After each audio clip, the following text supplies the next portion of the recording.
करणारे आपण ओल्या नारळाची करंजी. त्यासाठी लागणारे अर्धा किलो मैदा आहे, असलेला नारळ आहे 3 वाटी, 1.5 वाटी गुळ आहे, हे काजू बदाम आहे आणि खसखस लागणार आहे आणि विलायची. हे मीठ जरा टाकायचं मैद्यामध्ये आणि गरम तेल ओतून चांगलं मळून घ्यायचं. हे तेल गरम ओतून घ्यायचं आहे आणि चांगलं मळून घ्यायचं. 3 चमचे येतील.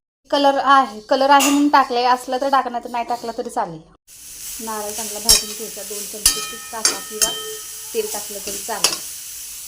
काजू बदाम ह्याच्यातच टाकून घ्यायचं, त्याच्यावर भाजलं जातं. हे 5 मिनटं भाजून झाले. 5 मिनटं भाजून झाले की गूळ टाकायचा. सगळे एकत्र करून चांगलं हे गूळ द्यायचं, चांगलं भाजून घ्यायचं.